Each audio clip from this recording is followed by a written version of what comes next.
A continuación, derechos digitales. Clasificación A. Apto para todo público.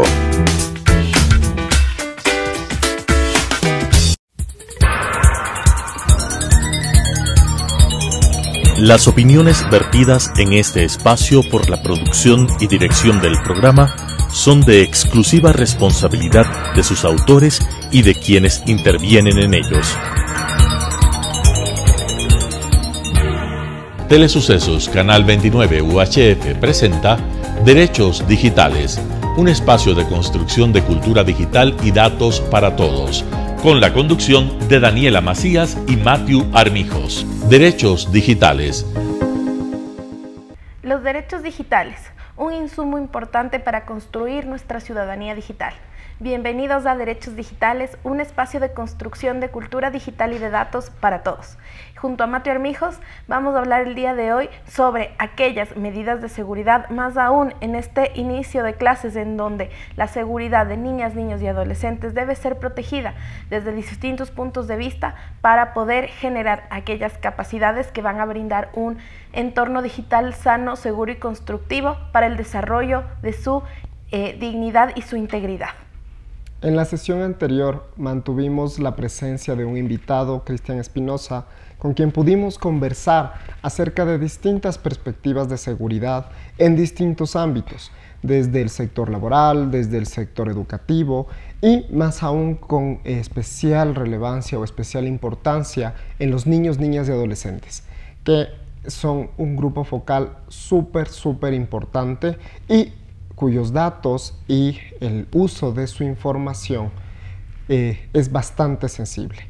Desde esa perspectiva, entonces, conversábamos con Cristian, ahondando ya un poco más en este tema, que la seguridad es sumamente importante en estos entornos, más aún cuando estamos tratando con niños, niñas y adolescentes, puesto que justo todos los dispositivos y todo lo que hoy en día los colegios, las universidades, las escuelas, los jardines nos ofrecen a los padres para que se pueda rastrear, para que se pueda estar vigilante, para que podamos conocer qué es lo que pasa con los niños, niñas y adolescentes, podría llegar a traer ciertas repercusiones, tanto desde la perspectiva de seguridad como desde la perspectiva de protección de datos personales.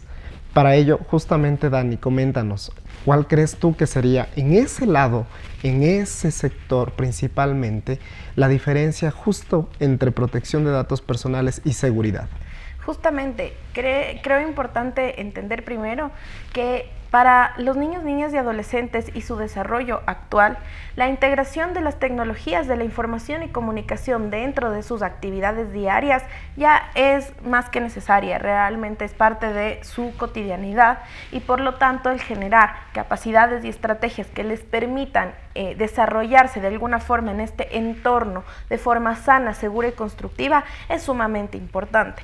Desde esta perspectiva tenemos muchos derechos digitales que se integran en esta nueva forma de vivir o para nosotros una nueva forma de vivir, para ellos su normal desarrollo, en donde realmente existen perspectivas de seguridad, perspectivas de protección de datos personales, perspectivas de privacidad, entre muchas otras, en donde orientamos justamente a que esta integración de las tecnologías de la información y comunicación vayan enfocadas en promover el desarrollo integral de cada uno de los seres humanos, más aún cuando estamos hablando de personas, niñas, niños y adolescentes que se encuentran en un periodo de formación, de formar un criterio, de formar perspectivas, de saber qué es de alguna forma beneficioso y qué es o qué representa una desventaja dentro de este entorno.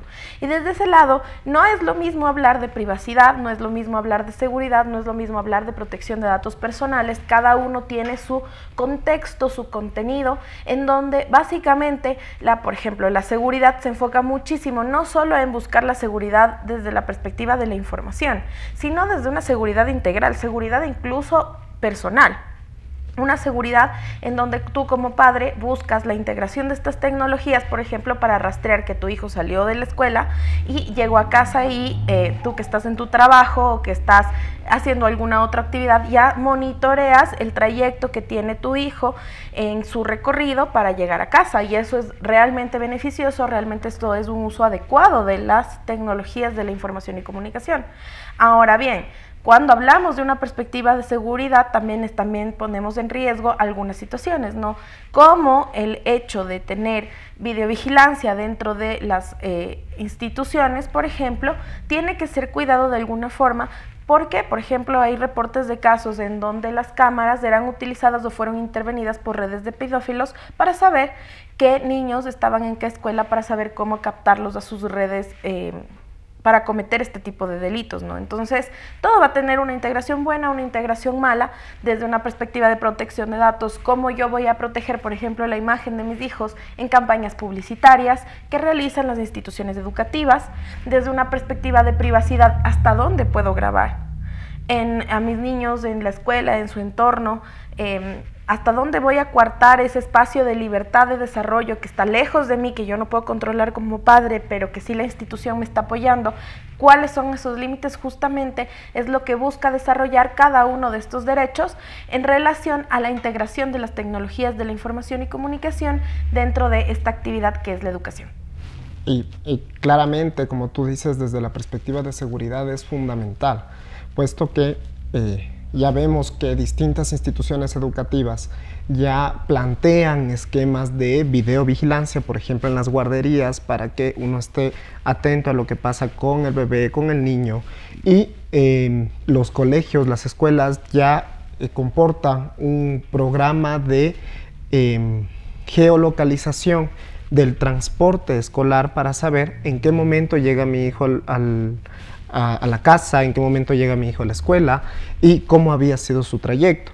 Sin embargo, nos contaba Cristian justamente la semana anterior que existen ciertas instituciones educativas que utilizan otros aplicativos que podrían tener ciertas afectaciones. Por ejemplo, utilizan el WhatsApp y utilizan la ubicación en tiempo real de WhatsApp. Y eso conlleva un problema bastante fuerte. ¿Por qué? Porque yo no solo me estoy enterando de mi hijo, de cómo va mi hijo, sino cómo van todos y cada uno de los niños, en qué lugar los dejan, toda esta parte de la videovigilancia. Además que el WhatsApp se puede transmitir a través de distintos dispositivos electrónicos, puedo tenerlo en varios computadores a la vez, y eso también desde la perspectiva de seguridad podría causar un problema. ¿Qué es lo que pasa si es que yo utilizo un dispositivo infectado, que lo puedo tener hoy en día?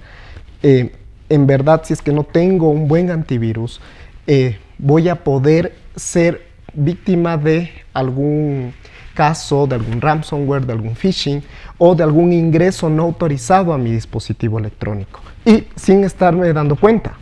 Entonces puede llegar a pasar que en estos aplicativos, aún más en WhatsApp, que se puede instalar en diversos dispositivos que yo puedo tener en otra computadora, se pueda realizar una especie de espejo de lo que está pasando en el WhatsApp, y esto será utilizado justamente por las redes que tú manifestabas, redes de pedofilia, redes de trata de niños, niñas y adolescentes, redes de venta de órganos, que son las tres principales redes que buscan en los niños, niñas y adolescentes tener un acercamiento para cometer sus delitos.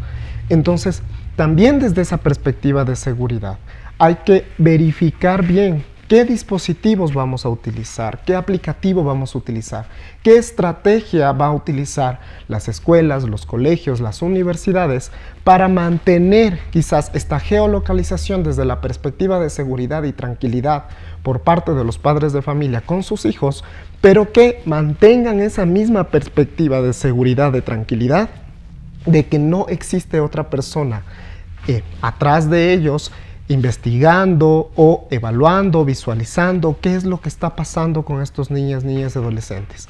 Y eso está pasando muchísimo, más aún con el inicio de clases. Otra de las perspectivas que conversábamos y que es importante que tú nos des tu opinión justamente, Dani, es sobre las fotografías. todos los padres orgullosos de sus hijos que inician su año escolar, publicaban algunos padres las fotografías en sus estados de WhatsApp, en redes sociales como Facebook, Twitter, Instagram, y en esas fotografías se visualiza mucho el uniforme o en algunos casos se visualiza el transporte escolar. ¿Cuáles serían esos riesgos o cuál es tu perspectiva frente a esta práctica que hoy en día con el uso de las nuevas tecnologías se ha vuelto bastante común? Justamente, más bien lo que tú bien nos comentas, realmente creo que hay que tener conciencia sobre los riesgos que representa la tecnología frente al manejo de niñas, niños y adolescentes. Desde las instituciones educativas, el implementar normativas como protección de datos personales, el implementar normativas como leyes de comunicación, etcétera, es imperativo. Porque uno piensa que, por ejemplo, la protección de datos personales se enfoca mucho en empresas que manejan datos y analítica o integran inteligencia artificial o integran... Sí, la verdad es que allá es donde más se aplicaría una normativa de esta naturaleza. Sin embargo, las instituciones educativas son las que más tienen que ser responsables con el manejo de los datos o información de los niños. No es ajeno a nosotros la realidad que el Ecuador vive hoy por hoy, en donde la seguridad se ha vuelto un tema bastante álgido, bastante controversial, en virtud de los sucesos que vivimos actualmente como país y el estado de nuestra seguridad. Y vemos como, por ejemplo, el uso de teléfonos, el uso de redes sociales como WhatsApp, como tú bien manifiestas, son utilizados por personas que pretenden delinquir para causarle daño a los seres humanos. Tenemos los casos más comunes, por ejemplo, ahora llegan estas llamadas del extranjero en donde te habilitan la cámara para obtener tus datos biométricos y poder ingresar a diversos de tus aplicativos como la banca móvil, la banca web, en donde con tu cara pones el acceso a estos aplicativos. Y esto sucede también, el uso de los datos biométricos también sirve muchísimo para el acceso a aulas virtuales, por ejemplo, en donde tú a través de tu huella, a través de la cámara, pones o das acceso a tus aulas virtuales para desarrollar tus actividades. Tenemos también, estos son los casos como más, de alguna forma, menos graves. Pero recientemente tenemos una película maravillosa que está en el cine, que de hecho habla justamente de cómo el grooming opera. Y en el Ecuador, de hecho, tenemos un caso que es el de Canoa, que es el que se expone en esta película, en donde se ve, bueno, nos tratan de decir de alguna forma que justamente la forma de captar a niñas, niños y adolescentes es en la revisión de sus redes sociales. ¿Por qué? Porque ahí uno como padre orgulloso de sus hijos postea todo. Postea el uniforme, postea a qué grado va, postea quién es la maestra, quiénes son sus compañeros, y en los casos más graves donde hay menos conciencia, incluso podemos postear la entrada del colegio, podemos postear las instalaciones de la institución educativa, en donde ya le damos luces a los delincuentes justamente de a dónde tienen que ingresar, dónde mi hijo pasa más, a qué hora ingresa, a qué hora sale. Y esto ya desde una perspectiva de ingeniería social, incluso si yo empiezo a indagar sobre la institución educativa, voy a saber cuáles son sus cortes de tiempo, dónde está su recreo, dónde son sus horarios libres, quién es la persona que le entrega a los padres los niños, si los niños se suben o no se suben a un transporte, etcétera. Y esto desde una perspectiva de secuestro, de llevarse al niño para llevarlo a unas redes, pero también te puede servir para terrorismo, ¿sabes? O sea, al final, si yo quiero causarte daño con la actualidad y lo que vivimos hoy, si quiero implantar una bomba dentro de un transporte que no es una realidad lejana a nosotros, que es algo que vivimos actualmente, nosotros le estamos dando a los delincuentes en bandeja de plata, literalmente, la ubicación en tiempo real del recorrido de un niño. ¿Y qué pasa si este niño es hijo o pariente de alguien que está siendo perseguido por algún grupo pandillero o terrorista? ¿Qué pasa si este niño es de interés para estas personas para extorsionarlo? ¿Qué pasa si este niño tiene el tipo de sangre? Porque las escuelas de recuerdas guardan información también médica. Guardan el tipo de sangre de los niños, qué infección tienen, qué vacuna le falta, y evidentemente desde la perspectiva de salud es sumamente necesaria esa información. Pero ya desde una perspectiva de seguridad, y no desde la seguridad, desde la ciberseguridad o de los ataques o los hackeos, desde una perspectiva de seguridad personal, desde una perspectiva de seguridad integral. ¿cómo voy a resguardar esa información para que no sea objeto de un mal uso o de un uso preocupante por parte de delincuentes que quieren causar daño? Y no solo causarle daño al objetivo, ¿no? Porque si yo tengo la intención de poner una bomba dentro de un vehículo, no solo va a causar daño a un niño, sino voy a causar a todas las personas que están dentro de ese vehículo. ¿Cómo va a saber la persona a qué hora se bajó, quién se bajó? La persona lo puede monitorear. ¿Por qué? Porque no es difícil intervenir las redes en nuestro país. Realmente no tenemos autoridades que se encarguen de buscar o evidenciar o mantener controlado el espectro de telecomunicaciones. Realmente creo que se enfocan mucho en regular la radiofrecuencia, o que se enfocan mucho en regular las obligaciones que tienen las empresas. También ver un poco el tema de ciberseguridad desde la perspectiva país y que no nos ataquen el sistema financiero, pero ya desde el punto de vista de niñez y adolescencia, ¿quién se enfoca en cuidar o salvaguardar a los niños de integrarse a una red de trata de personas, como tú decías, o de personas que se encargan de hacer pornografía infantil? Nadie. La verdad es que nadie se encarga de eso. ¿Por qué? Porque no tenemos un enfoque desde esa perspectiva, desde la perspectiva de seguridad personal, integrada a la ciberseguridad, evidentemente integrada a la protección de datos, integrada a la perspectiva de derechos. Y eso resulta importante entonces generar conciencia en padres, en tutores, en representantes de que sí, estamos muy orgullosos y las redes sociales son un medio de ponernos en contacto con la gente, pero sí sigue siendo evidente que sobre todo la imagen de niñas, niños y adolescentes debe ser cuidada y debe ser resguardada, porque yo no conozco quién está del otro lado. Y también desde otra perspectiva empezar a mirar y verificar con quién se contactan mis niños, porque los niños pueden ser contactados por cualquier persona que las puede citar y justamente ahí producirse un secuestro para integrarlo a estas mafias en donde justamente son explotados de diferentes maneras. Y es por eso que esta perspectiva integral que tú muy bien lo manifiestas es sumamente relevante y parte no solo en las escuelas, en los colegios, sino que también parte desde casa. Entonces, en casa, los padres que no en su gran mayoría no son nativos digitales, deben promover una adecuada educación digital de tal forma que puedan transmitir esos conocimientos a sus hijos, de tal forma que puedan conocer el uso adecuado y libre de las nuevas tecnologías. ¿Por qué? Porque hay cómo aprovecharlas de buena manera. Como tú nos manifestabas en varios programas, la tecnología no es buena ni mala. El uso que le damos a ella es el que va a representar justamente esta valorización sobre la tecnología.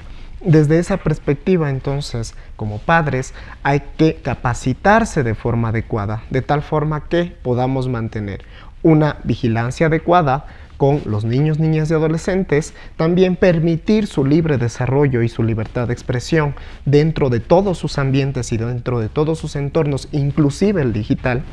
Y adicionalmente, estar siempre pendientes de todas estas conductas que podrían indicar que están sujetos quizás a una extorsión o quizás sujetos a algún caso de grooming. De tal forma que siempre estar vigilantes, pero con todo este conocimiento detrás, de tal forma que permitamos un uso y un desarrollo adecuado de las nuevas tecnologías. Eso desde esa perspectiva. Ahora, desde la perspectiva de las escuelas, colegios, hay algunas instituciones educativas en realidad que ya establecen ciertas políticas de uso de imagen de los niños, niñas y adolescentes, ciertas políticas del uso de la imagen del uniforme. Inclusive hay otras instituciones educativas que ya ni siquiera están utilizando uniforme, justamente tomando en cuenta estas distintas perspectivas. Tratan de disminuir el riesgo frente a estos incidentes, frente a estos ataques, frente a estas vulneraciones, a través de quitar ciertos aspectos que pueden llegar a identificar a los niños, niñas y adolescentes.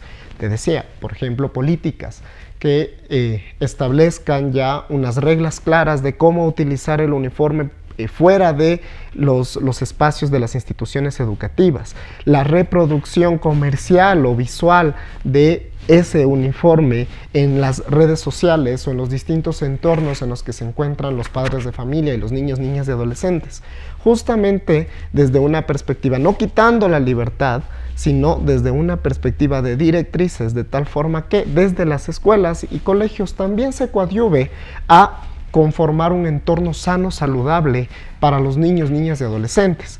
Y desde esta otra perspectiva, que también ciertas instituciones educativas lo hacen, el no contar quizás con estos uniformes predeterminados para que justamente no los puedan identificar de qué colegio, qué escuela pertenecen. Distintas medidas de seguridad que pueden ser aplicadas por las instituciones educativas y que son necesarias. ¿Para qué? Para garantizar justamente una de las partes de esta seguridad integral.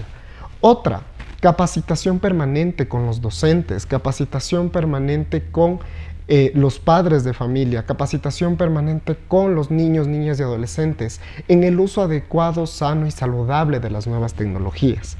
Otra medida también que sería fundamental, que forma parte de toda esta seguridad integral que deben mantener las escuelas, colegios, es también vincularse con estas empresas de transporte de tal manera que nosotros sepamos a quién estamos otorgando esta custodia parcial de la seguridad o de la integridad de nuestros niños, niñas y adolescentes desde que salen de nuestros hogares hasta que llegan a los colegios y viceversa.